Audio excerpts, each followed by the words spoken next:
நீங்கள் வெளிநாட்டில் இருந்தாலும் பயண தடைகள் மற்றும் சிரமங்களால் அருகில் இருக்க முடியாத இந்த நேரத்தில் உங்கள் பெற்றோருக்கு மருத்துவ தேவைகளை வழங்கி எங்கள் சொந்த பெற்றோரை போல நாங்கள் அன்புடன் பராமரிப்போம். மெடிப்ளேஸ்.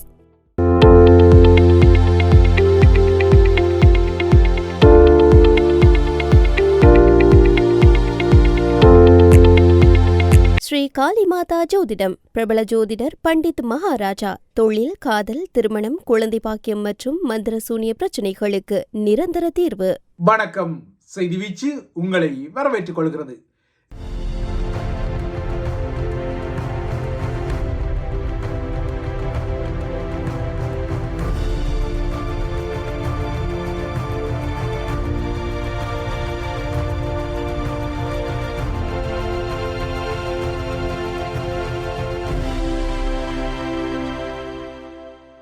இன்றைய செய்தி வீச்சிலும் இலங்கை மற்றும் மத்திய கிழக்கு போர் நிலவரங்கள் கலவை வீச்சாக வருகின்றன. மத்திய கிழக்கு சமகால போருக்கு இன்று ஒரு மாத பூர்த்தி கடக்கின்றது.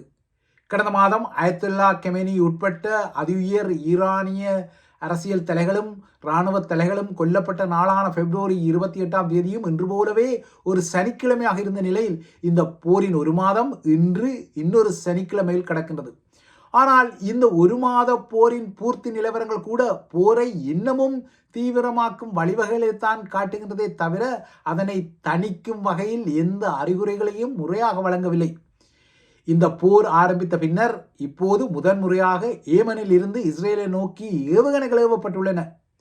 ஈரானுடன் இந்த போரை நிறுத்தும் வகையில் பேச்சுக்கள் இடம்பெற்று வருவதாக அமெரிக்க அரசு தலைவர் டொனால்ட் ட்ரம்ப் திருப்ப கூறிக்கொண்டாலும் அவரது கூற்றை திருப்ப ஈரான் மறுத்து கொண்டாலும் இப்போது இந்த போர்க்களத்தில் ஈரான் தனது ப்ராக்சியான, அதாவது தனக்கு பதிலாக போரிடக்கூடிய ஏமனின் ஹவுத்திகளையும் களம் இறக்கியதை இன்று இஸ்ரேல் மீது ஏமனில் இருந்து ஏவப்பட்ட ஏவுகணைகள் புலப்படுத்தியுள்ளன.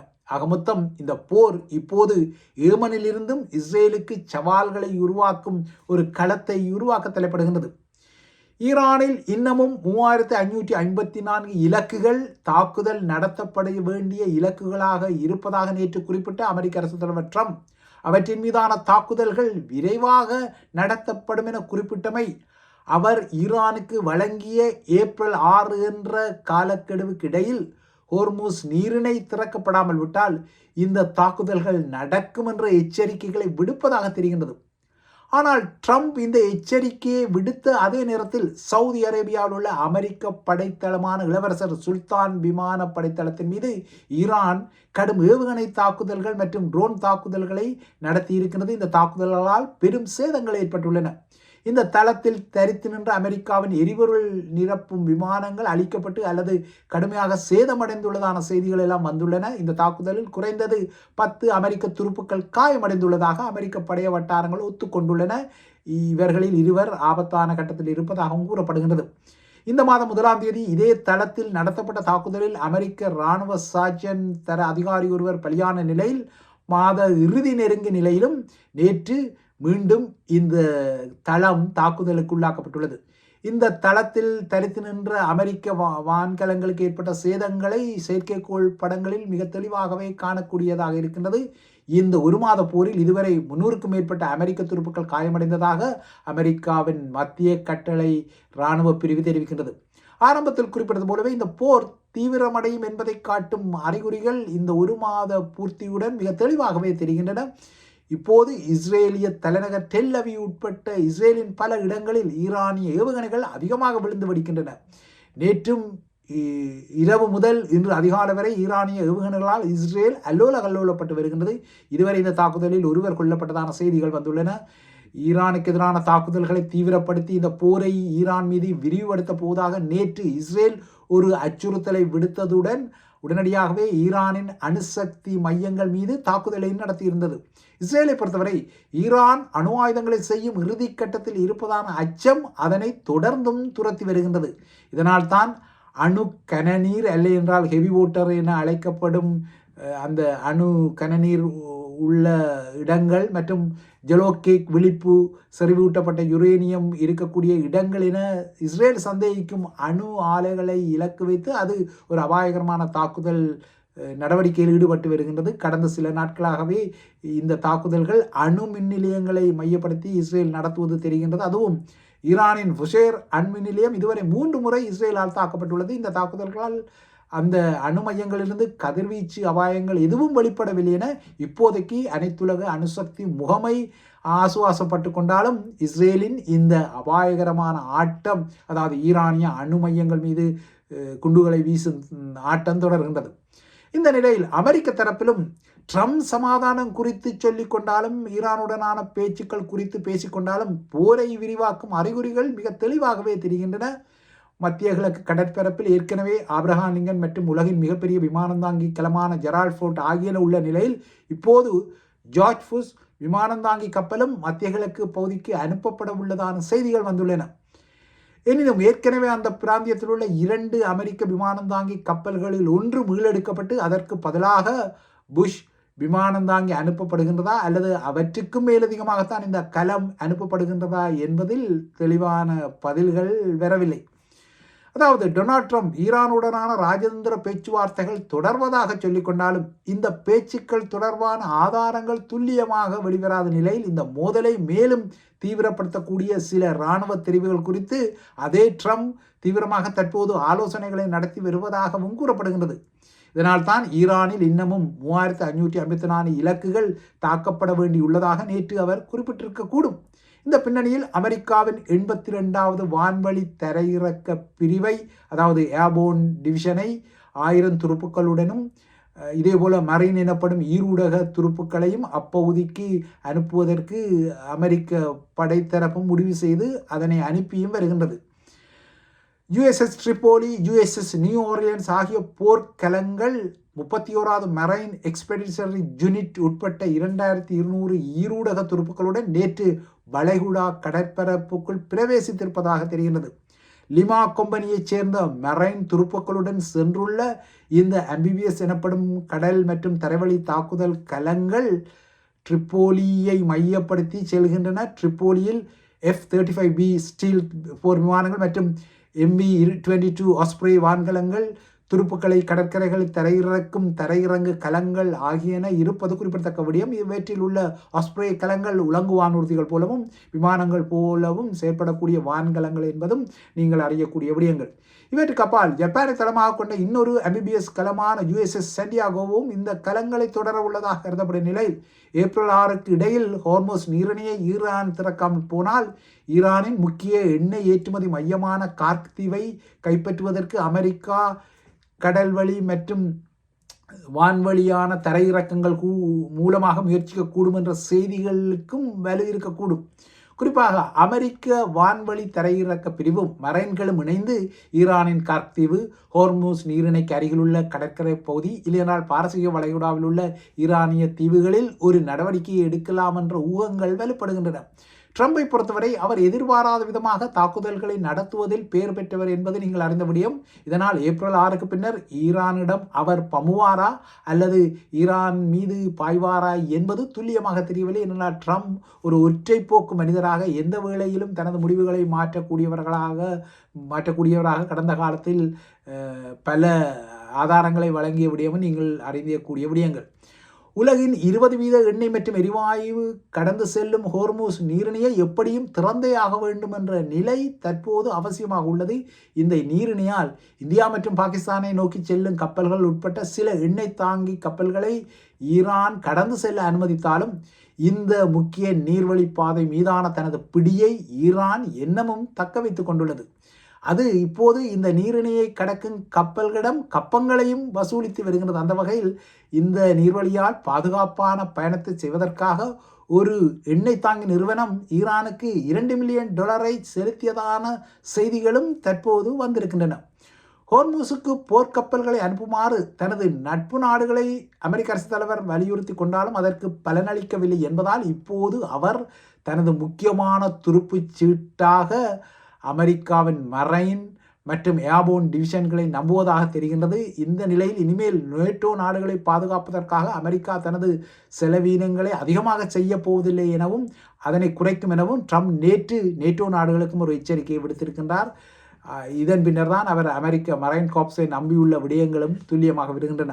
ஆனால் ஈரானின் தெற்கு கடற்கரைக்கு அப்பால் உள்ள தீவுகளை கைப்பற்றும் வழிகள் ஒருவேளை அமெரிக்க தரப்பில் எடுக்கப்பட்டால் ஈரானும் கடுமையான பதிலடியை வழங்கும் என்பதற்கு அறிகுறியாக ஈரானுக்கு ரஷ்யா நவீன ட்ரோன் தொழில்நுட்பத்தில் உருவாக்கப்பட்ட ட்ரோன்களை அனுப்பியுள்ளதான புதிய புலனாய்வு தகவல்கள் எல்லாம் வந்திருக்கின்றன. ஈரானை பொறுத்தவரை அது தனது தாக்குதல்களுக்கு ரஷ்ய ஈரானிய தயாரிப்பான ஷஹேட் ட்ரோன்களை பயன்படுத்தி வருவது நீங்கள் அறிந்த விடயம்.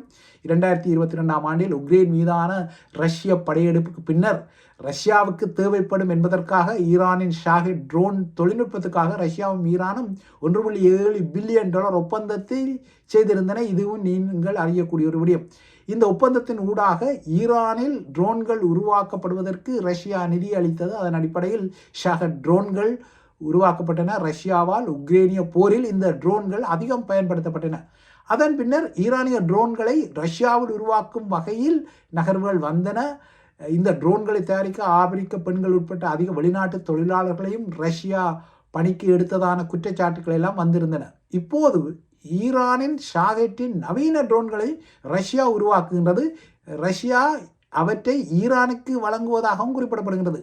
வான் பாதுகாப்பு அமைப்புகளை செயலிழக்க செய்யும் வகையில் வெடிபொருட்கள் இல்லாத பல டம்மி ரோபோக்களுடன் இணைந்து இந்த வெடிபொருள் ட்ரோன்கள் தாக்குதலுக்கு அனுப்பப்படும் வகையில் இந்த பொறிமுறையை ரஷ்ய வல்லுநர்கள் மாற்றி அமைத்து செம்மைப்படுத்தி உள்ளதால் இப்போது இந்த ஷாஹெட் ட்ரோன்கள் நவீன ட்ரோன்களாக வந்திருக்கின்றன. இந்த ட்ரோன்களில் ஜெட் என்ஜின்கள், கேமராக்கள், நவீன ஜாமர் கருவிகள், அதாவது இந்த ட்ரோன்களை இடைமறிக்க முடியாத கருவிகள், ரேடியோ கம்யூனிகேஷன் இணைப்புகள், செயற்கை நுண்ணறிவு அதாவது ஆர்டிஃபிஷியல் இன்டெலிஜென்ஸ் கணனி பொறிமுறைகள் இருப்பதால் இந்த ட்ரோன்களை தடுப்பதில் வான் பாதுகாப்பு அமைப்புகள் தோல்வியடைந்து கொள்கின்றன. இப்போது இந்த ரக ட்ரோன்கள் தான் ரஷ்யாவிலிருந்து அசர்பைஜான் வழியாக ஈரானுக்கு அனுப்பப்பட்டுள்ளதாகவும் ஈரானுக்குரிய மனிதாயமான உதவி பார உந்துகளுடன் இணைத்து ரஷ்யா இந்த ட்ரோன்களையும் ஏற்றிச் செல்லும் பார உந்துகளை பயணிக்க விட்டதாகவும் இந்த பார உந்துகள் நேற்று வடக்கு ஈரானில் உள்ள அஸ்தாரா நகருக்கு சென்றதாகவும் உளவு தகவல்கள் வருகின்றன. ரஷ்யா ஈரானுக்கு ட்ரோன்களை அனுப்பி வருவதான செய்திகள் பொய்ச் செய்திகள் என ரஷ்யா குறிப்பிடுகின்றது. இந்த ஆண்டின் ஆரம்பம் முதல் ரஷ்யா ஸ்டார்லிங் திறன் கொண்ட ட்ரோன்களை பயன்படுத்துவது மிகவும் கடினமாகிவிட்டது. ஏனென்றால் ஸ்டார்லிங் தொடர்பு துண்டிக்கப்பட்டது. இதனால் இந்த ட்ரோன்கள் தனக்கு இப்போது பயன்படாது என்பதால் ரஷ்யா இந்த ஸ்டார்லிங் திறன்களுடன் இயங்கும் ட்ரோன்களை, நவீன ட்ரோன்களை ஈரானுக்கு வழங்குவதால் இந்த ட்ரோன்கள் ஈரானால் எதிர்வரும் நாட்களில் பயன்படுத்தப்பட்டால் அது அமெரிக்காவுக்கும் ஏனைய வளைகுடா நாடுகளுக்கும் எதிர்வரும் நாட்களில் சிக்கல்களை உருவாக்கும் என எதிர்பார்க்கப்படுகின்றது. இதற்கிடையே நேற்று பிரான்சில் நடந்த G7 எனப்படும் உலகின் பொருளாதார வலு நாடுகளின் மாநாட்டில் பங்கேற்ற அமெரிக்க வெளியுறவு அமைச்சர் மார்க்கோ ரூபியோ மத்திய கிழக்கில் உள்ள அமெரிக்க தளங்களை குறிவைக்க ஈரானுக்கு ரஷ்யா உளவு தகவல்களை வழங்கி வருவதான ஊகங்களை பெரிதும் ஏற்காத வகையில் தனது பிரதிபலிப்புகளை வெளிப்படுத்தியிருந்தார். ஆனால் அமெரிக்காவை பொறுத்தவரை இப்போது ஹோர்மூஸ் நீரிணை போக்குவரத்து பெரும் சவாலாக இருப்பதால் உலகளாவிய எரிசக்தி நெருக்கடியும் இதனால் தொடர்ந்து தீவிரப்படுவதால் இந்த எரிசக்தி நெருக்கடியை வலுவிழக்க செய்யும் வகையில் ஹோர்மூஸ் நீரிணையை ஏதோ ஒரு வகையில் திறப்பதற்கு தான் பங்களிக்க வேண்டும் என்ற நெருக்கடிகள் எழுந்துள்ளன. ஹோர்மூஸ் எரிசக்தி நெருக்கடி காரணமாக அவசர நிலை நாடுகளால் அறிவிக்கப்படுகின்றன. அந்த வகையில் உலகில் முதலாவது அவசர நிலையை இந்த காரணங்களால் அறிவித்த நாடாக பிலிப்பைன்ஸ் மாறியுள்ளது. இந்த நிலை எதிர்வரும் வாரத்தில் இலங்கைக்கு கூட எதிர்நோக்கப்படும் என்ற ஊகங்கள் எல்லாம் வருகின்றன. ஒருவேளை இலங்கைக்கு இவ்வாறான ஒரு நிலைமை எழுந்தால் அதனை என்ன செய்வது என்ற அடிப்படையில் இப்போது இந்திய பிரியனர் சில அபயங்களை வழங்க தலைப்படுவதாக தெரிகின்றது. இலங்கைக்கு இவ்வாறு ஒரு அவசர நிலை வந்தால் அங்கு மீண்டும் ஒரு அரகலைய புரட்சி 2022 ஏற்பட்டது போல வெடிக்கும் என்ற குறுகுறுப்பில் இந்தியா தற்போது இலங்கைக்கு எரிசக்தி உதவியை வழங்கி வருகின்றது. அந்த வகையில் இந்தியா அனுப்பிய 38,000 மெட்ரிக் டன் பெட்ரோலிய பொருட்களுடன் ஒரு இந்திய எண்ணெய் தாங்கி கப்பல் இன்று கொழும்பை சென்றடைந்துள்ளது. நரேந்திர மோடியுடன் ஸ்ரீலங்காவின் அரசு தலைவர் அனுர பேச்சு நடத்திய 4 நாட்களில் இந்த கப்பல் கொழும்பை சென்றடைகின்றது என்றால் இந்தியா தனது இன்னொரு மாநிலம் போலவே இலங்கைக்கு அவசர உதவிகளை வழங்கி கையாள்வது புலப்படுகின்றது.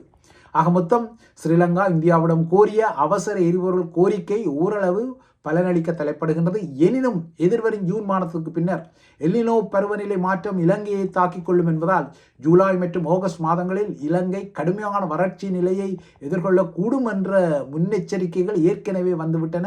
இந்த முன்னெச்சரிக்கைகளை ஆதாரப்படுத்துவது போல இலங்கையின் நீர் மின் உற்பத்தி இருக்கக்கூடிய இடங்களில், அதாவது அந்த நீர்த்தேக்கங்களில் மழை பெய்ந்த பகுதிகளில் மழை வீழ்ச்சி குறைவடைந்து வருகின்றது.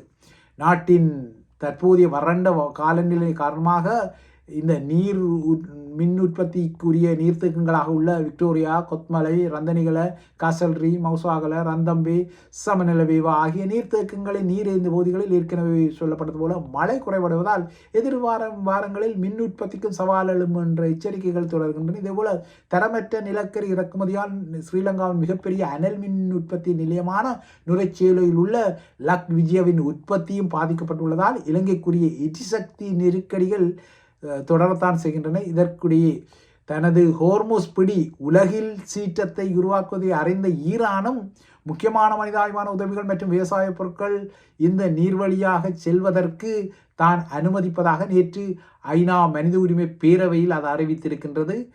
ஈரானிய பிரதிநிதி நேற்று இதனை குறிப்பிட்டார். ஆனால் ஹோர்மூஸ் நீரிணை என்பது அமெரிக்காவுக்கும் ஈரானுக்கும் இடையிலான ஒரு ஈகோ எனப்படும் தன்னகங்கார ஆட்டமாக மாறியிருப்பதால் எதிர்வரும் நாட்களில் இந்த நீரிணையை மையப்படுத்தி பெரும் போர் ஒன்று வெடிக்கலாம் என்ற எதிர்பார்ப்பு ஈரானியர்களுக்கு மட்டுமல்ல உலகுக்கே ஒரு அச்சம் ஏற்படுத்தக்கூடிய ஒரு எதிர்பார்ப்பாகத்தான் தொடர்கின்றது. இவைதான் ஐபிசி தமிழின் செய்தி வீச்சு. தொடர்ந்தும் ஐபிசி தமிழுடன் இணைந்திருங்கள்.